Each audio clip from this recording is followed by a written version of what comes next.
ถ้าหากในกรณีอาจจะ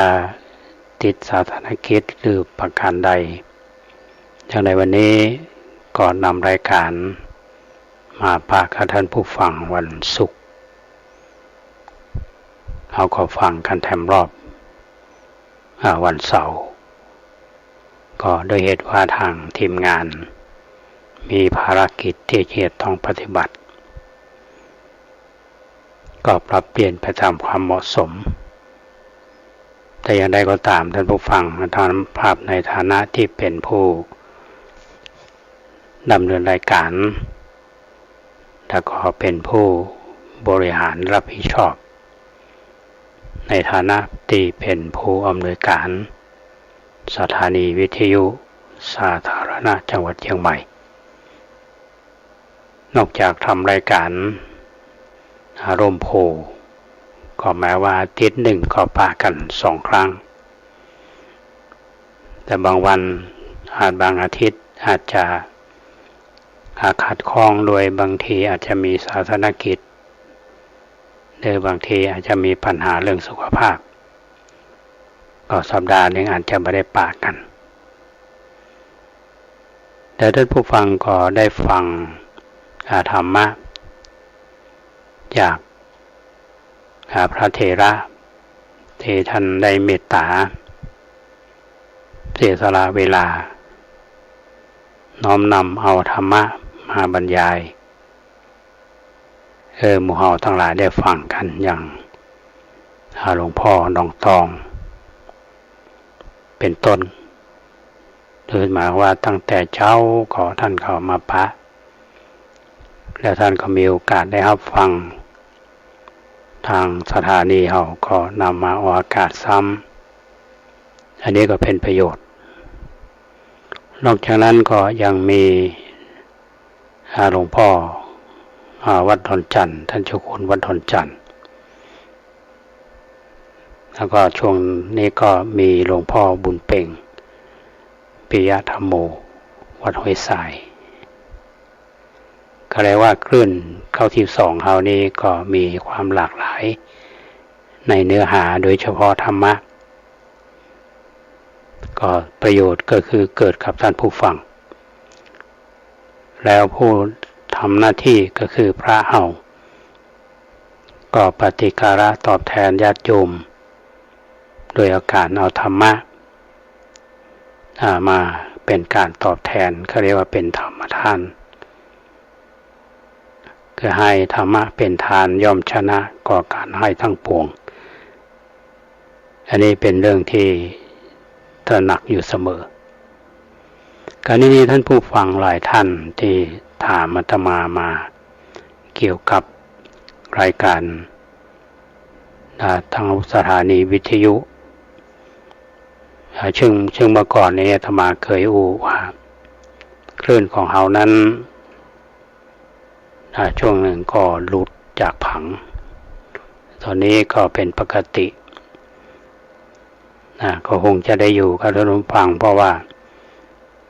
ตามเกณฑ์ช่วงเวลาของกททชเนี่ยเพิ่นฮื้อวันที่31ธันวาคม2567ของเฮาแนวโน้มว่าจะได้อยู่ต่อก็เพื่อประโยชน์แก่ท่านผู้ฟังก็เฮาก็ได้มีการซ่อมเครื่องส่งผ่านไปแล้วก็มีญาติโยมหลายท่านมีมิตรจิตมิตรใจว่าจะร่วมหอมสถานีได้ก็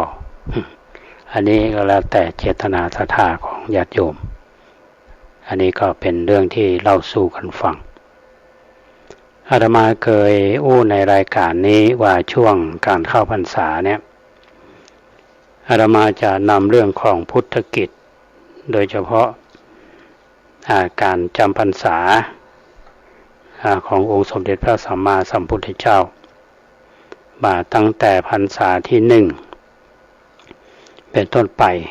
ในช่วงของพรรษาที่1นี้มีเหตุการณ์อย่างที่เกิดขึ้นก็ นำมาเล่าท่านทั้งหลายได้ฟังกันอย่างที่ผ่านมา ในวันนี้ก็จะได้อู้จากันเป็นเรื่องราวของพระเถระซึ่งได้รับการยกย่องจากพระพุทธเจ้าที่ฮ้องว่าได้รับเอตทัคคะคือท่านพระมหากัสสปะเลิศในด้านทุดงคุณทีนี้เราได้ยินชื่อนี้หลายท่านอาจจะพอจำกันได้ว่าช่วงในการทำสังฆายนาครั้งที่หนึ่งก็มีพระมหากัสสปะเป็นประธานก็คือองค์นี้เพราะฉะนั้นวันนี้อาตมาภาพก็จะนำมาเล่าท่านทั้งหลายได้ฟังจะมีประวัติย่อๆก่อนที่จะเข้ามาบวชมีเหตุการณ์อย่างเกิดขึ้นแล้วบวชแล้วนี่ได้ฟังธรรมมาอย่างจากพระพุทธเจ้าและมีสิ่งใดที่น่าจะจดจำโดยเฉพาะบุคลิกของท่านและก็ที่มีต่อองค์สมเด็จพระสัมมาสัมพุทธเจ้าอันนี้เป็นเรื่องน่าสนใจเรื่องราวว่าสมัยหนึ่งพระศาสดาประทับอยู่ที่คันธกุฎีที่เวฬุวันมหาวิหารก็ได้สดับเหตุแผ่นดินไหวพระองค์ทรงทราบด้วยพยานว่าปิปลิมานพบุตรของกบิลพราหมณ์ในหมู่บ้านมหาติถะแคว้นมคธและนางภัททกาปิลานีผู้ภรรยาละสมบัติอันประมาณมิได้บวชอุทิศเราในที่นี้ก็หมายถึงองค์สมเด็จพระสัมมาสัมพุทธเจ้าแผ่นดินไหวในครั้งนี้เกิดจากกำลังคุณธรรมของท่านทั้งสองก็คือท่านปิปลิมานพและก็นางภัททกาปิลานีณสถานที่จะแยกจากกันแล้วออกไปแสวงหาสัจธรรมแล้วแม้เราก็ควรอนุเคราะห์คนทั้งสองนี้อันนี้พระพุทธเจ้าท่านให้ความสำคัญพระพุทธองค์ก็เสด็จออกจากพระคันธกุฎีไปประทับที่ควงไม้พหุปุตตนิโครธก็คือต้นไทรถือบ้านเฮาห้องไม้ไฮนี่อยู่ระหว่างกรุงราชคฤห์และลานันทาเพื่อสงเคราะห์ปิปลิมานพซึ่งมีนามตามตระกูลว่ากัสสปะปิปลิมานพนี่เห็นพระพุทธองค์มาแต่ไกลมีพระรัศมีเปล่งจากพระบรากายดูดสีทองก็แน่ใจว่าท่านผู้นี้แหละเป็นศาสดาของเราจึงเข้าไปถวายบังคมกราบทูลขอเป็นสาวกพระพุทธองค์ขอประทานอุปสมบทด้วยโอวาท3ประการตรัสว่า1เฮาจักเข้าไปตั้งความละอายและความเกรงใจในภิกษุทั้งที่เป็นผู้เฒ่าผู้ใหม่และก็ผู้ปานกลางอย่างแรงกล้า2เราจักฟังธรรมอย่างใดอย่างหนึ่งซึ่งประกอบด้วยกุศลเราจักเงี่ยหูฟังธรรมและพิจารณาเนื้อความตามธรรมนั้น3เราจักไม่ละสติที่เป็นไปในกายของเราจักพิจารณากายคตาสติการอุปสมบทนี้เป็นชื่อว่าโอวาทปฏิกหานูปสัมปทาเป็นอุปสมเรียกว่าเป็นอุปสัมปทาของพระกัสสปะเมื่อพระพุทธองค์ประทานอุปสมบทแก่พระกัสสปะแล้วก็เสด็จจากโคนต้นพหุปุตตนิโคธโดยมีท่านกัสสปะเนี่ยเสด็จตามในระหว่างทางเนี่ย พระพุทธองค์ก็ได้แวะประทับนั่ง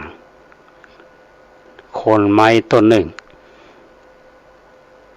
กัสสปะภิกษุซึ่งลาดสังฆาติผ้าเนื้อดีของตนสำหรับเพื่อพระพุทธองค์ประทับพระศาสดาทรงทราบโดยพระญาณว่าบารมีของพระกัสสปะสั่งสมมาเป็นเวลาหมื่นเพียงพอจะครองผ้าที่พระองค์ทรงใช้สอยอยู่จึงลูบผ้าผืนนั้นและตรัสว่ากัสสปะสังฆาติอันทำด้วยผ้าเก่าผืนนี้เป็นของเธอนุ่มดีกัสสปะภิกษุก็ทราบว่าพระศาสดามีประสงค์จะห่มจึงน้อมถวายสังฆาตินั้นแด่พระพุทธองค์และขอประทานจีวรเก่าที่พระองค์ทรงใช้อยู่มาห่มแทนพระพุทธองค์ตรัสว่ากัสสปะธรรมดาจีวรที่เก่าเพราะการใจของพระพุทธเจ้าทั้งหลายบุคคลผู้สามารถในการบำเพ็ญข้อปฏิบัติจึงสมควรรับโดยว่าในวันที่เราชักผ้าบางสกุลผืนนี้มหาปัตภีได้ไหวจนถึงน้ำรองแผ่นดินจากนั้นจึงทรงแลกเปลี่ยนจีวรกับกัสสปะภิกษุในขณะนั้นแผ่นดินได้ไหวแถมเสมือนจะรับรู้ว่าพระองค์ทรงทำสิ่งที่ทำได้ยากโดยว่าจีวรที่พระพุทธองค์ห่มแล้วบ่เคยประทานให้แก่สาวกรูปใดมาก่อนก็เรียกว่าประทานให้ท่านกัสสปะเป็นรูปแรกเป็นครั้งแรกนั่นเองก็คือแผ่นดินไหวด้วยบารมีด้วยคุณธรรมกัสสปะภิกษุมาได้ทะนงตนว่าเฮาได้จีวรของพระพุทธเจ้ามาครองแต่กลับไปคิดว่าเฮาควรจะกระทำสิ่งที่ให้ดียิ่งขึ้นจึงสมาทานธุดงค์13ในสำนักของพระพุทธองค์และก็ถือมั่นอยู่3ประการคือว่าถือบางสกุลจีวรเป็นวัดหนึ่งถือการเที่ยวบิณฑบาตเป็นวัดหนึ่งถือการอยู่ป่าเป็นวัดหนึ่งแม้อยู่ในสถานที่ไกลกับพระพุทธองค์กัสสปะภิกษุก็ปฏิบัติเช่นนี้เป็นประจำกัสสปะเสขะบุคคลเพียง7 วันในอรุณที่8แล้วก็บรรลุอรหัตผลพร้อมโดยปฏิสัมภิทา4พระพุทธองค์ทรงสรรเสริญว่าท่านพระมหากัสสปะเลิศกว่าภิกษุทั้งหลายในด้านธุดงค์คราวนี้จะกล่าวถึงนางภัททกาปิลานีหลังจากที่แยกจากสามีแล้วนางก็เดินทางไปยังสำนักของปริภาชกชื่อว่าทิฏฐิยารามใกล้กับเชตวันนมหาวิหารเป็นเวลา5 ปีในขณะนั้นพระองค์ยังบัดทรงอนุญาตให้ไม่หญิงบวชหลังจากที่นางประชาบดีได้อุปสมบทแล้วนางจึงเข้ามาบวชในสำนักของภิกษุณีบำเพ็ญสมณธรรมมาเมินก็ได้บรรลุอรหัตผลพระพุทธองค์ทรงยกย่องพระภัททกาปิลานีเทรีว่าเป็นเลิศกว่าภิกษุทั้งหลายผู้ที่มีบุพเพเนวาสานุสติญาณท่านทั้งหลายได้ฟังเรื่องของพระมหากัสสปะและพระนางภัททกาปิลานีจริงๆแล้วคนอยู่ในแต่งงานอยู่ร่วมชีวิตกันแต่ที่จะได้เสวยก็เรียกว่าความสุขในครอบครัวมีลูกมีเต้าแต่กลับกลายว่าทุกคนมุ่งแต่หาสัจธรรมเมื่อไปถึงทางแยกก็แยกกัน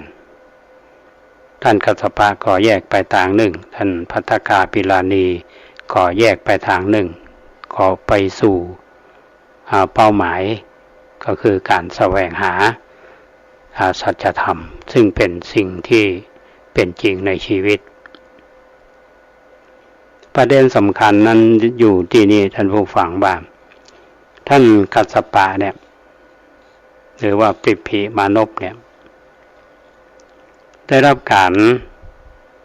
อุปสมบทจากองค์สมเด็จพระสัมมาสัมพุทธเจ้าปกตินั้นพระองค์ก็จะประทานเอหิภิกขุปสัมปทาที่บอกว่าเธอจงเป็นภิกษุมาเถิดธรรมอันเรากล่าวนี้แล้วท่านจงประพฤติพรหมจรรย์ให้ถึงที่สุดแห่งทุกข์เถิดหมายความว่าพอตัดอย่างนี้ก็สำเร็จเป็นภิกษุในทางพระพุทธศาสนาแต่วันนี้กรณีของท่านกัสสปะเนี่ยท่านบวชด้วยโอวาทโอวาทปฏิฆหานูปสัมปทาก็เป็นโอวาทของท่านกัสสปะเนี่ยก็มี3ข้อที่กล่าวประเด็นก็คือว่าเพื่อไปตั้งความละอายความเก่งใจในภิกษุที่เป็นผู้เฒ่าผู้ใหม่ผู้ผ่านกลางอย่างแรงกล้าอันนี้ก็หมายถึงว่าท่านสอนให้มีความเคารพในภิกษุว่าจะเป็นบวชใหม่หรือว่าจะมีพรรษามากพรรษาน้อยใช้คำว่าตั้งความละอายนี้อย่างแรงกล้าอันนี้คือเป็นการให้เกียรติกันในวงการสงฆ์ประเด็นต่อมาคือท่านเน้นเรื่องของการฟังธรรมเนี่ยต้องประกอบด้วยสิ่งที่เป็นกุศลแล้วก็เงี่ยหูฟังธรรมพิจารณาเนื้อธรรมนั้นอันที่สุดท้ายก็คือว่าบาละเรื่องสติให้พิจารณากายคตาสติเสมออาตมาภาพได้หลายครั้งว่าเราจะได้รับการศึกษาในระดับใดเรื่องของสตินี่สำคัญอย่างเราเป็นเน้นน้อยท่านผู้ฟังไปเรียนนักธรรมชั้นตรี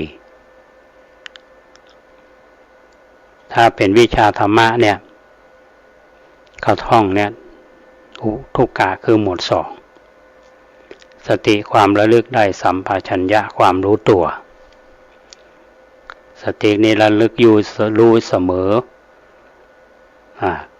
สอนมาตั้งแต่นั้นละแต่ว่า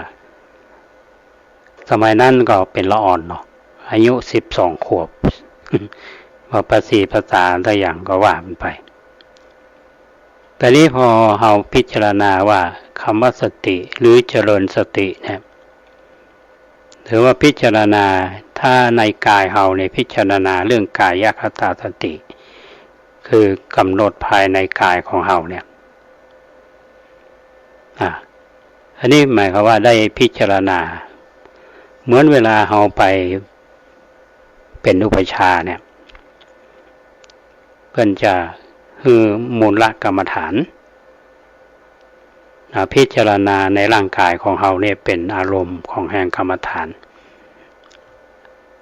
ในตัวเรานี่มีผมมีขนมีเล็บมีฟันมีหนังมีเนื้อพิจารณา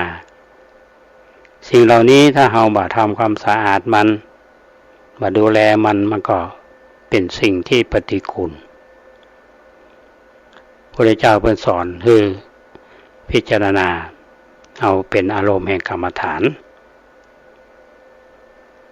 อันนี้สำคัญนะเพราะฉะนั้น เรื่องสติถ้าหากว่านำมาใช้ในการทำงานก็ดีในการที่จะอยู่ร่วมกันก็ดีบอกว่าในครอบครัวบอกว่าจะอยู่ในชุมชนหรือมาในระดับคนที่ได้รับการศึกษาขึ้นมาบอกว่าจะเป็นทั้งศึกษาในวิชาการทางโลกและวิชาการทางธรรมในวิชาการทางโลกมหาวิทยาลัยต่างๆเพื่อนก็มีหลักสูตรมีสาขาวิชานั้นๆก็ผู้ที่เรียนก็เชี่ยวชาญไปในสาขานั้นๆแต่บางทีก็เชี่ยวชาญจนเกินไปเหมือนที่อาตมาเคยอู้ในรายการ เนี่ยว่าคนที่เก่งหมอกับหมอเก่งเหมือนกันหมอผ่าตัดแล้วก็มีอัตตาว่าตัวเก่านี่เก่งในที่สุดนั่นก็มีดหมอนั่นก็มาฆ่าหมอซึ่งเป็นเมียแต่ท่านนี้ก็ออกมาก็ติดคุกก็ไปหาสัจธรรมในคุกได้เรียนกรรมฐานในคุกแล้วก็ออกมาก็บวชตอนนี้ขณะยังมีชีวิตอยู่เรื่องราวเนี่ยเกิดที่เชียงใหม่เราเนี่ยอันนี้เขาจะหันได้ว่าคนจะเก่งขนาดไหนเขาได้ยินคนที่สำเร็จการศึกษาปริญญาตรีปริญญาโทปริญญาเอกแขวนคอตายถ้าเขามีความรู้ขนาดนั้นมันน่าจะแขวนคอตายเนาะผิดกับคนที่บ่ได้รับการศึกษาในระบบแต่ว่าเรียนนอกระบบบางคนบ่ได้ศึกษาสูงแต่ว่าพูดถึงวิชาชีพวิทยาการทำงานมีสติอยู่เสมอมีอาชีพมั่นคงบางคนนี่เป็นแบบอย่างของคนที่เข้าไปศึกษาผลงานออกมางานเป็นงานวิจัยแล้วก็ไปจบปริญญาได้เหมือนกันคนบ่จบปริญญาแต่ทำให้คนจบปริญญาเพราะฉะนั้นคำว่าปริญญาก็คงจะหมายถึงปัญญานั่นแหละแต่ว่าเป็นปัญญาในเชิงวิชาการอันนี้คือที่อาตมานี่หมายว่าถ้าอย่างในกรณีของท่านกัสสปะเนี่ยพระองค์ก็คงจะมีเป้าหมายในที่พิจารณาร่างกายด้านจิตใจมากกว่าที่ก็พอท่านได้ฟังไปตามกระแสพระธรรมเทศนานี้ก็จึงมีผลแถมประเด็นหนึ่งท่านผู้ฟังที่เข้ามาดูนี่คือว่าจากการที่แผ่นดินไหวด้วยเหตุที่เป็นสาเหตุหลักก็คือเกิดจากกำลังคุณธรรมของท่านกัสสปะและนางภัทกาปิลานีและพระพุทธองค์ซึ่งเสด็จมาอยู่ที่แยกแล้วก็อย่างท่านกัสสปะเมื่อบวชแล้วเนี่ยประเด็นที่ว่าท่านลาดผ้าสังฆาติเนื้อดีเพื่อจะให้พระพุทธองค์ประทับพระพุทธองค์ท่านทรงทราบด้วยพระญาณว่าบารมีของกัสสปะที่สั่งสมมาเนี่ยเพียงพอที่จะครองผ้าที่พระองค์ใจสอยอยู่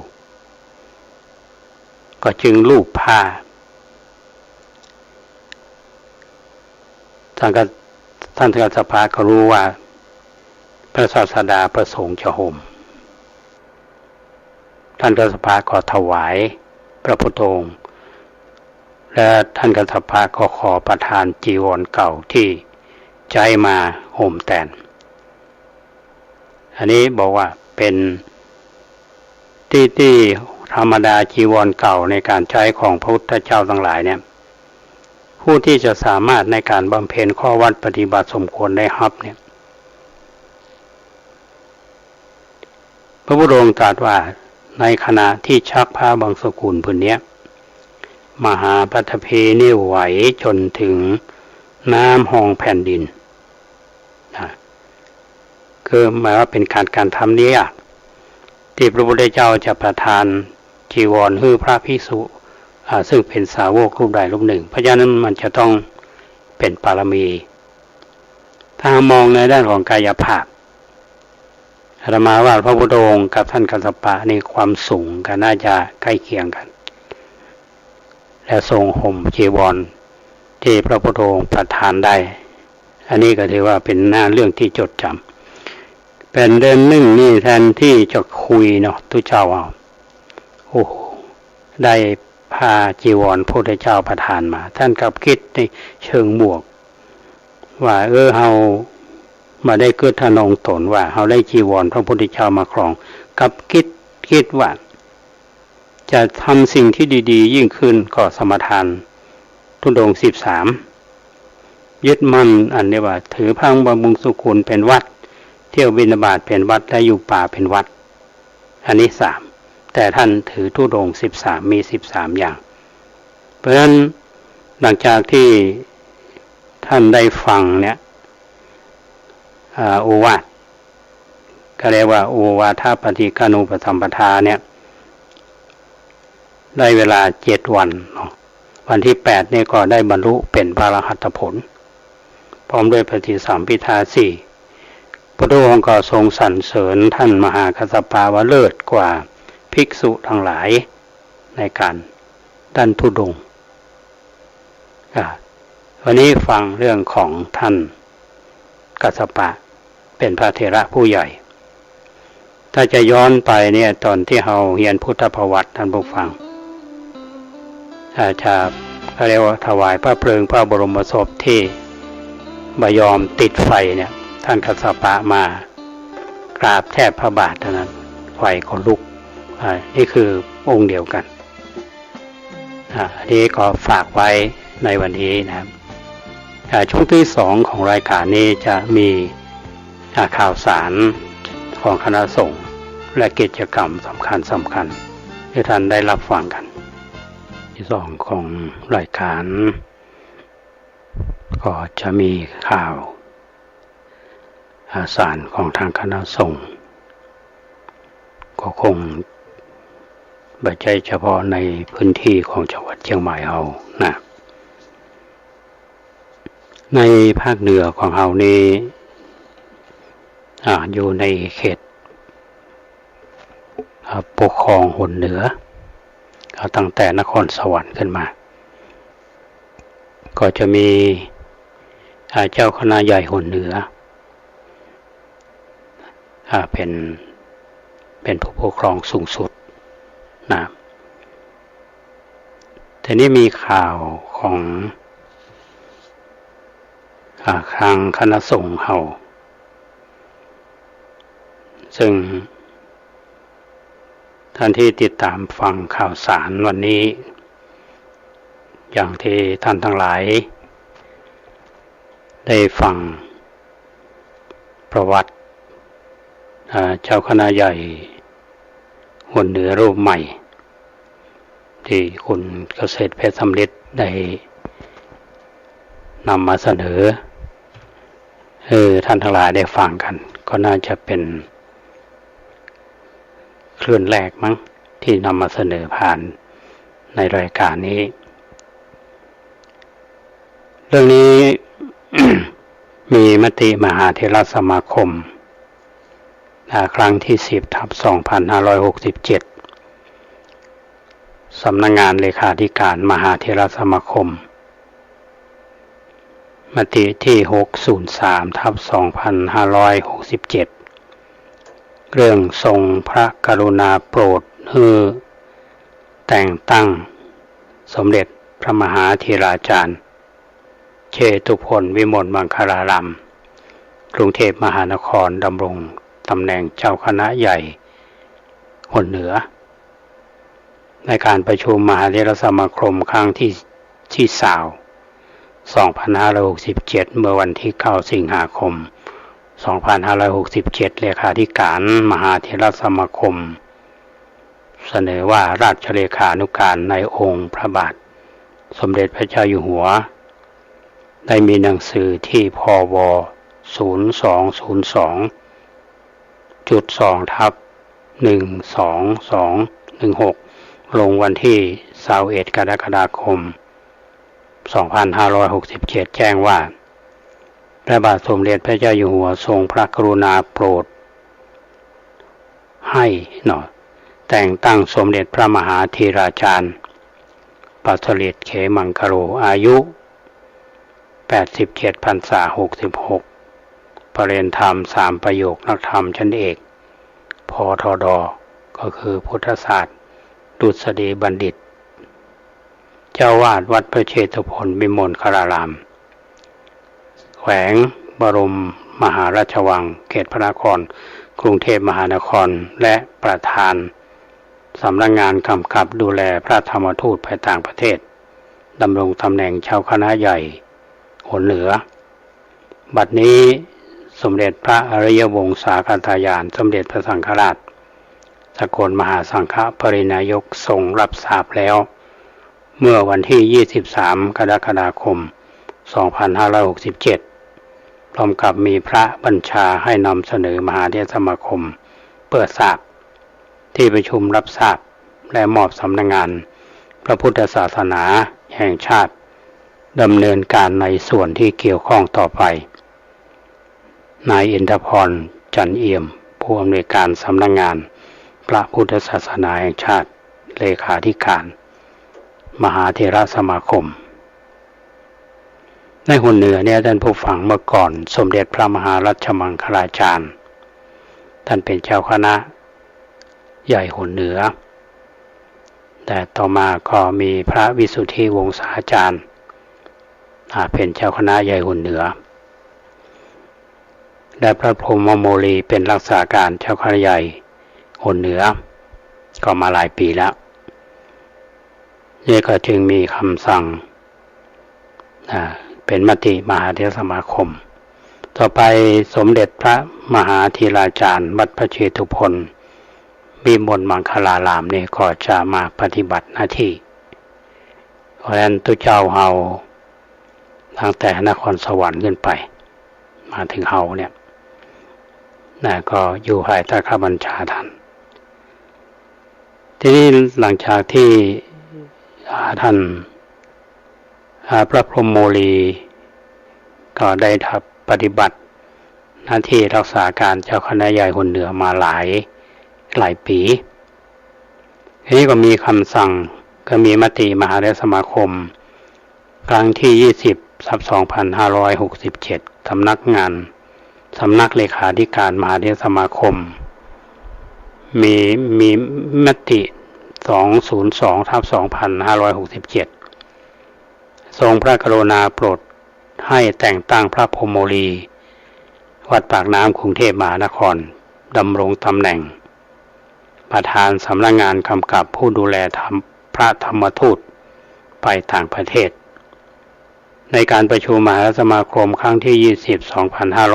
20/2567เมื่อวันที่9สิงหาคม2567เลขาธิการมหาเถรสมาคมเสนอว่าพระราชเลขานุการในพระองค์พระบาทสมเด็จพระเจ้าอยู่หัวได้มีหนังสือที่พว0202.2/12216ลงวันที่21กรกฎาคม2567แจ้งว่าพระบาทสมเด็จพระเจ้าอยู่หัวทรงพระกรุณาโปรดให้แต่งตั้งพระพรหมโมลีสุชาติธรรมรัตโตอายุ69พรรษา48ปท9ปทบสบเจ้าวาดวัดปากน้ำแขวงปากคลองภาษีเจริญเขตภาษีเจริญกรุงเทพมหานครเจ้าคณะภาค5ผู้รักษาการแทนเจ้าคณะใหญ่หนเหนือและแม่กลองบาลีสนามหลวงดำรงตำแหน่งประธานสำนักงานกำกับและพระธรรมทูตในต่างประเทศวัดนี้สมเด็จพระอริยวงศาคณาจารย์สมเด็จพระสังฆราชสกลมหาสังฆปรินายกทรงรับทราบแล้วเมื่อวันที่23กรกฎาคม2567พร้อมมีพระบัญชาให้นำเสนอมหาเถรสมาคมเพื่อทราบที่ประชุมรับทราบและมอบสำนักงานพระพุทธศาสนาแห่งชาติดำเนินในส่วนที่เกี่ยวข้องต่อไปนายอินทพรจันเอี่ยมผู้อำนวยการสำนักงานพระพุทธศาสนาแห่งชาติเลขาธิการมหาเถรสมาคมก็ท่านไปดูแลประธานสำนักงานกำกับผู้ดูแลธรรมทูตในต่างประเทศอันนี้ก็ถือว่าเป็นเรื่องราวของทางคณะสงฆ์เนาะ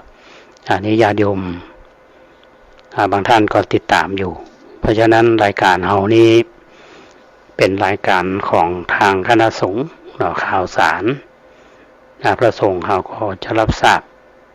ญาติโยมอยู่ในแวดวงของพุทธจักรเนี่ยเขาก็ต้องรับทราบนะทีนี้ในเอากันนี้ก็ปิกไปกรุงเทพมาแล้ว ก็อันนี้ปิกมาในอำเภอเมืองเฮาเนาะอันนี้ก็มีข่าวเรื่องการแต่งตั้งรองเจ้าคณะอำเภอเมืองรูปที่3พระพรหมเสนาบดีเจ้าคณะภาค7วัดปทุมคงคากรุงเทพมหานครนี่ก็เป็นมีคำสั่งแต่งตั้งท่านพระครูวิสิตศิลาภรณ์ประเสริฐเจ้าคณะตำบลป่าแดดวัดวังสิงห์คำอำเภอเมืองเชียงใหม่ดำรงตำแหน่งรองเจ้าคณะอำเภอเมืองรูปที่3พระเดชพระคุณเจ้าคุณพระพรหมเสนาบดีเจ้าคณะภาค7จะได้เมตตาเดินทางมามอบตราตั้งในวันที่22สิงหาคม2567เวลา 9:30 น.ที่วัดวังสิงห์คำญาติโยมที่รู้จักท่านพระครูเปิ้นเป็นนักเทศน์เปิ้นเมืองก็เรียกว่าระดับต้นๆของเชียงใหม่ก็อาตมาภาพได้โทรศัพท์ไปแสดงความยินดีท่านที่รับภาระของคณะสงฆ์ก็เมื่อทางพระผู้ใหญ่เปิ้นไว้วางใจก็จะได้มาสนองงานของพระเดชพระคุณเจ้าคุณพระภาวนาธรรมาภิรัตน์เจ้าคณะอำเภอเมืองตอนนี้ อำเภอเมืองเชียงใหม่เฮาพระเดชพระคุณเจ้าคุณพระภาวนาธรรมาภิรัตน์เป็นเจ้าคณะอำเภออยู่วัดลำเปิงทัพโพธารามแต่ท่านพระครูวิทิตศาสนาธรรองเจ้าคณะอำเภอเมืองรูปที่1เนาะวัดพระสิงห์วรมหาวิหารท่านรูปนี้ก็เอาใจใส่งานติดตามงานโดยเฉพาะงานสาธารณูปการที่ได้รับมอบหมายจากท่านเจ้าคณะอำเภอและแถมรูปหนึ่งก็ท่านเจ้าคุณซึ่งอยู่ที่จริงมันก็อยู่วัดดอยสุเทพเป็นลูกศิษย์ของหลวงพ่อกำลังนึกชื่อบ่ออก ขออภัยชื่อเดิมเพิ่นก็เป็นอาตมาสมัยอยู่มหาจุฬาเนี่ยเพิ่นก็เห็นหนังสืออาตมาครับวชิรานุกุลอะไรประมาณนั้นนะสิริเนาะแม่พระครูสิริวชิรานุกุลเป็นรองเจ้าคณะอำเภอเมืองรูปที่2แล้วก็ท่านพระครูวิสิตศิลาภรณ์รองเจ้าคณะอำเภอรูปที่3อันนี้ก็เป็นเรื่องในวงการคณะสงฆ์เฮานะแต่นี่ก็มาในจังหวัดเชียงใหม่เฮาเนาะที่เฮาเคยรู้กันว่าทางคณะสงฆ์นี้มีภาระหน้าที่พระสังฆาธิการเนี่ยส่งเสริมการศึกษาทั้งทางโลกและทางธรรมทางธรรมนี้พระเนรเฮาต้องศึกษาพระปริยธรรมแผนกนักธรรมนักธรรมชั้นโทนักธรรมธรรมตรีนักธรรมชั้นโทนักธรรมชั้นเอกถ้าต้องเรียนบาลีก็ต้องศึกษาบาลีพื้นฐานแปลประโยค1 2ประโยค3ประโยค4ประโยค5ประโยค6ประโยค7ประโยค8ประโยค9อันนี้คือผู้ที่ดูแลก็คือแม่กองธรรมคือพระเดชพระคุณท่านเจ้าคุณพระพรหมโมลีวัดปากน้ำนะเป็นแม่กองธรรมดูแลเรื่องบาลีแล้วก็มีญาติโยมที่สนใจเรียนภาษาบาลีก็ได้ถึงประโยค9ก็เรียกว่าบศ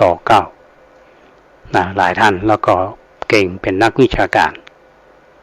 บางคนก็ว่าเรียนบาลีแล้วไปยังไงก็เรียนถึงที่มันก็มีความเชี่ยวชาญในด้านภาษาบาลีทีนี้เมื่อเรียนแล้วก็มีการประเมินผลคือการสอบกันทั่วประเทศนี้ก็แม่กองบาลีเพิ่นดูแลอยู่แต่นี้ในจังหวัดเชียงใหม่เฮาเนี่ยก็มีพระภิกษุสงฆ์สามเณรในสำนักต่างๆที่ดูแลและคือการศึกษาก็มีผู้ที่สอบได้ในคณะสงฆ์จังหวัดเชียงใหม่เฮานี่ รู้สึกจะมีตัวเลข108ประมาณนั้นนะก็ตอนนี้ทางคณะสงฆ์จังหวัดเชียงใหม่โดยพระเดชพระคุณท่านเจ้าคุณพระอาเทพมังคลาจารย์วันก็ได้กำหนดวันก็เรียกว่าแสดงมุทิตาจิตแก่ผู้ที่สอบปรริญญาธรรมได้ก็ขอเชิญชวนบรรดาญาติโยมเป็นเจ้าภาพทุนการศึกษาฉลองปรริญญามุทิตาจิตแก่พระภิกษุสามเณรจังหวัดเชียงใหม่เฮา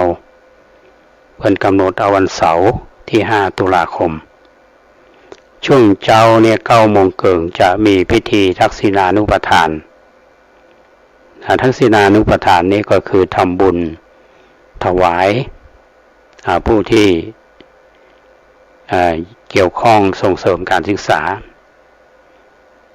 พระเดชพระคุณท่านเจ้าคุณพระรัชมังพระราชวิมลมุนีเราสับสนแล้วท่านเจ้าคุณวัดสวนดอกเอาเนาะเปิ้นก็จัดที่วัดสวนดอก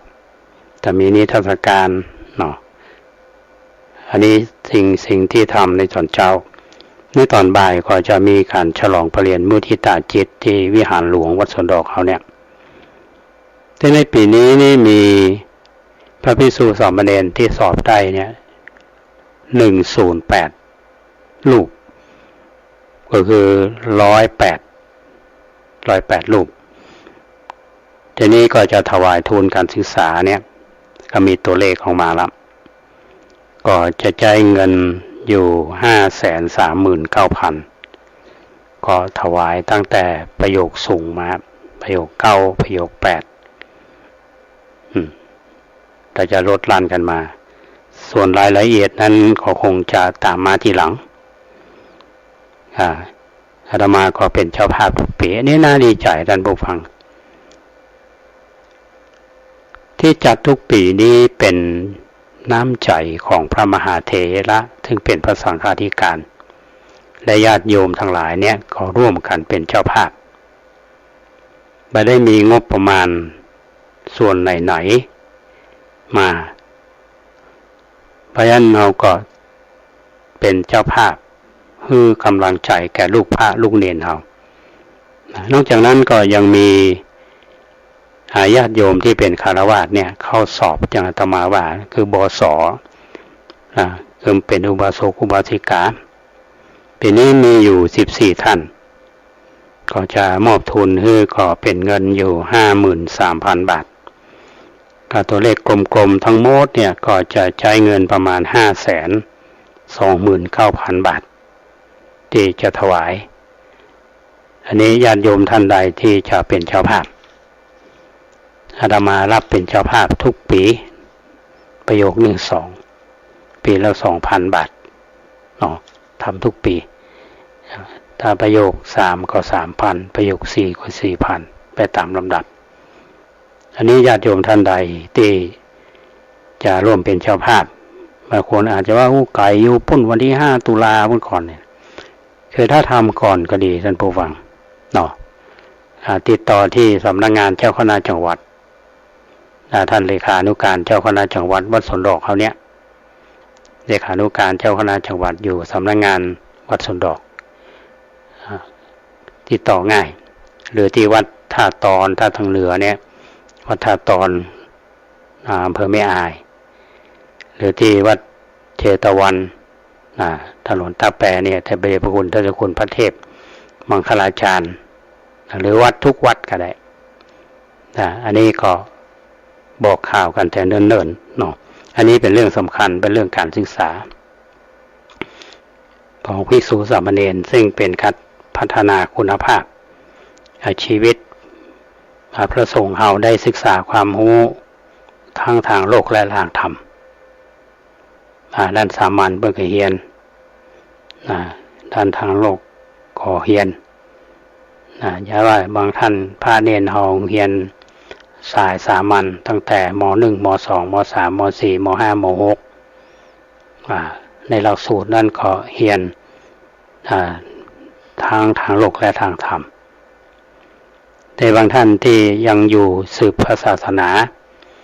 จบม.6 แล้วก็ไปเรียนต่อในระดับของอุดมศึกษาไปเรียนต่อที่มชร.วัดสวนดอกไปเรียนต่อที่มมร.ที่วัดเจดีย์หลวงต่อไปเรียนต่อปริญญาโทไม่ได้ปริญญาเอกก็ยังได้มีโอกาสศึกษาเดี๋ยวนี้คนภาคต่างๆเนี่ยโชคดีนะท่านผู้ฟังตอนอาตมานี่ช่วงที่ปี2521มชร.เชียงใหม่เนี่ยตั้ง2527แต่นี้ก็สามารถที่จะเรียนได้ที่วัดสวนดอกที่วัดเจดีย์หลวงพระเนรมีโอกาสทีนี้พระเฮาที่ทำงานใน2 สถาบันเนี้ยมหาวิทยาลัยสงฆ์นี่ก็ขึ้นกับอว.แล้วก็มีตำแหน่งทางวิชาการเพราะฉะนั้นถึงวันนี้เขาจะหันว่าทุกเจ้าที่ทำงานอยู่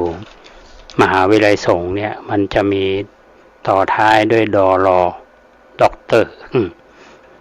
มีผส.มีรส.มีส.หมายว่ามีผู้ช่วยศาสตราจารย์รองศาสตราจารย์หรือศาสตราจารย์ให้เป็นตำแหน่งทางวิชาการที่เป็นผู้บริหารในมหาวิทยาลัยเจตนานี่จะหมายถึงว่าพระสงฆ์เขามีทิศทางที่ชัดเจนมีเมื่อก่อนนี้เขาก็น้อยอกน้อยใจเนาะเขามาได้เรียนกันตอนนี้ก็เปิดกว้างอยู่โดยเฉพาะในระดับของสามัญศึกษาเนี่ยในฐานะที่อาตมาคลุกคลีอยู่ในวงการนี้ตั้งแต่เริ่มต้นในการจัดตั้งโรงเรียนบาลีสาธิตศึกษาที่วิทยาเขตเชียงใหม่ที่วัดสวนดอกเนี่ยอาตมายังจำได้ว่าอามาเป็นอาจารย์สอนที่มชร.แล้วก็ทำหน้าที่อาจารย์สอนตัวแล้วก็ทำหน้าที่เป็นครูใหญ่ตัวทำทุกอย่างซึ่งนับหนึ่งขึ้นไปเป็นการเริ่มต้นในการจัดตั้งโรงเรียนบาลีสาธิตศึกษาปี2537ก็ไปเรียนต่อที่ประเทศอินเดียปิกมาก็มาทำงานที่มหาจุฬาก็ไปได้รับผิดชอบวงเรียนแล้วก็ดูแลในระดับอุดมศึกษาเป็นหัวหน้าฝ่ายเป็นหัวหน้าสาขาเป็นผู้อำนวยการวิทยาลัยสงฆ์เป็นรองอธิการบดีก็สิ้นสุดนี่คือที่ท่านทั้งหลายได้ฟังเขาจะเห็นว่าพระที่เนรที่ได้ศึกษาเนี่ยมันขึ้นอยู่กับการส่งเสริมของพระภิกษุซึ่งเป็นทำหน้าที่เป็นพระสังฆาธิการง่ายๆก็เป็นเจ้าวาดได้รับการส่งเสริมบรรดาลูกศิษย์ลูกหาที่ส่วนใหญ่นี่ก็เป็นคนที่มาจากที่อื่นง่ายๆคือมาจากดอยท่านผู้ฟังบางก็จะมาจากบ้านนอกถ้าท่านเหล่านี้มาได้อาศัยพระศาสนายกระดับการศึกษาของตัวเองเนี่ยก็จะมามีโอกาสได้เป็นวันนี้เหมือนกับธรรมภาพเนี่ยถ้าอยู่ก้นตูเมืองลี้มาได้บวชมาได้เรียนหนังสือมาได้เข้ามาอยู่เชียงใหม่ครูบาอาจารย์มาได้เมตตาส่งเสริมเพื่อไปเรียนที่กรุงเทพจบมาก็มาสนองงานคณะสงฆ์ที่เชียงใหม่ทำงานในมชร.ก็มีโอกาสไปเรียนต่อต่างประเทศปิกมาแล้วก็มาทำงานสนองงานพระศาสนาเมื่อจบออกมาเกือบ10 ปีเพิ่นก็นึกถึงเพิ่นก็คือดุษฎีบัณฑิตกิตติมศักดิ์ซึ่งไปรับเมื่อวันที่10 ธันวาคม 2566ที่ผ่านมาก็เป็นที่สุดแห่งชีวิตสำหรับทุกเจ้าวันนอกเนาะอันนี้ก็คือนี่ก็คือว่าเฮาไม่ใช่ว่าเฮามาอวดตัวแต่ว่าถ้าหากว่าเฮาบ่ได้รับความเมตตา จากครูบาอาจารย์ส่งเสริมมาได้รับการสนับสนุนจากญาติโยมพระอาตมาถือว่าเนี่ยอาตมาบวชอายุ12 ปีโอ้ง่ายถ้าภาษาชาวบ้านก็ว่ากินข้าวที่บ้านเนี่ย1 ถึง 12 ขวบ12 ขวบบวชเป็นพระเนี่ยก็กินข้าวชาวบ้านมาจนถึงบัดเดี๋ยวเนี้ยอายุ73 ปีแล้วเพราะฉะนั้นการทำงานเพื่อพระศาสนามันเป็นสิ่งที่เราจะต้องตอบแทนเพราะฉะนั้นทำงานนี่เขาหมายถึงแล้วว่ามันจะต้องมีเม็ดอย่างเงินอย่างต่างๆที่ทำแล้วได้ความสุขได้บุญก็จึงมีณวันนี้เพราะฉะนั้นวันนี้ก็จึง อุสู่ท่านทั้งหลายได้ฟังกันว่าเรื่องของการศึกษาเพราะฉะนั้นการฉลองปริญญาทุกปีเนี่ยญาติโยมมีเวลาก็ไปห่วมเนาะจะได้ฮู้ได้หันว่าลูกพระลูกเนนเพิ่นเรียนแล้วเป็นอย่างไรจะไปลืมก็แล้วกันนะวันที่5 ตุลาคม 2567เวลาเช้าทักษิณานุปทานเวลาบ่ายโมงก็แสดงมุทิตาจิตแก่พระเนนที่สอบได้108 รูปและครูบาสกอุบาสิกาแถม14 ท่านอันนี้บอกข่าวแต่เนิ่นๆเนาะก็คงมีช่องนี้ช่องเดียวมั้งข่าวเร็วก็เปิ้นอยู่นี่ก็ด้วยความยินดีที่ประชาสัมพันธ์ทีนี้ญาติโยมหลายท่านที่มาวัดประแดงก็ถามว่าตุลุงบางคนที่เรียนสนิทหน่อยบางคนขอหลวงพ่อบางคนขออาจารย์อะไรเงี้ยถามเรื่องว่าปีนี้จะมีทอดกฐินเมื่อใดปีนี้ก็อนุโมทนากับทางคณะวิศวกรรมศาสตร์โดยการนำของท่านรองศาสตราจารย์ธงชัยของสมุทรคณะบดีคณะวิศวกรรมศาสตร์พร้อมด้วยบุคลากรศิษย์เก่าพร้อมด้วยพุทธบริษัททางเชียงใหม่ทางต่างจังหวัดก็พูดง่ายๆครับปีนี้30 ตุลาคม 2567เนี่ยเป็นกฐินสามัคคีเหมือนกับกุปีนะทีนี้วัตถุประสงค์ที่สำคัญนั่นคือว่าการทอดกฐินเนี่ยเพื่อที่จะถวายพระสงฆ์ที่จำพรรษาท่วนไตรมาสในอาวาสนี้คือพระที่จำพรรษาครบไตรมาสคือ3 เดือนได้รับอานิสงส์ที่ผลพลอยได้ก็คือว่าถ้าหากจะมีปัจจัยที่มีอยู่เนี่ยเอาก็มาสร้างเสนาสนะสิ่งที่เป็นสนาวัตถุอย่างปีที่ผ่านมาเนี่ยเราวัดประแดงเราก่อตั้งแต่ปี2564เนาะบูรณะบันไดนาคสร้างกำแพงตลอดมาเนี่ยซึ่งเขาก็มีการปรับแผนพัฒนาวัดปี66ที่ผ่านมาเนี่ยทางคณะวิศวกรรมศาสตร์กับคณะสถาปัตยกรรมศาสตร์เนี่ยเพิ่นก็ได้ออกแบบการใช้พื้นที่วัดประแดงและก็ออกแบบการสร้างอาคารศูนย์การเรียนรู้และพิพิธภัณฑ์พระเจ้าติโลกราชแล้วในวันที่20 สิงหาคมเวลาบ่ายโมงที่จะถึงเนี่ยทางคณะวิศวกรรมศาสตร์คณะสถาปัตยกรรมศาสตร์ทีมงานที่เปิ้นไปออกแบบอาคารศูนย์การเรียนรู้และพิพิธภัณฑ์ก็จะได้นำแบบแปลนเนี่ยมอบให้กับทางวัดเมื่อเราได้รับเรียบร้อยแล้วเราก็จะได้ดำเนินการขออนุญาตทางคณะสงฆ์ตามลำดับชั้นตามระเบียบจะแจ้งกับท้องถิ่นได้รับทราบและเราคงจะได้กำหนดวันที่จะลงเสาเอกซึ่งเราได้วางศิลาฤกษ์มาแล้วเมื่อวันที่6 มีนาคม 2566ก็วัตถุประสงค์หลักก็สมทบในการก่อสร้างอาคารศูนย์การเรียนรู้และพิพิธภัณฑ์ที่โลกราชวัดประแดงมหาวิหาร อันนี้ญาติโยมทั้งหลายหลายท่านก็รับทราบถ้ามีญาติโยมที่ฟังรายการหลายวันก่อนแล้วก็มีโยมมาห่มทำบุญทอดกฐินละ ก็บอกแม่เพิ่นว่าโอ้แม่นี่เป็นรายแรกเนอะเพิ่นก็ฟังรายการโยนโมทนาแม่เด้อน่ะหอมกฐินละอันนี้ก็เป็นเรื่องที่อู้สู่กันฟังเนาะเพราะฉะนั้นในวันนี้อาตมาภาพก็คิดว่าน่าจะพอสมควรแก่เวลาในรายการล่มโพเฮาวันนี้ก็มาวันศุกร์เนาะวันพุธเมื่อเจ้านี่ก็ฟังได้อยู่เนาะ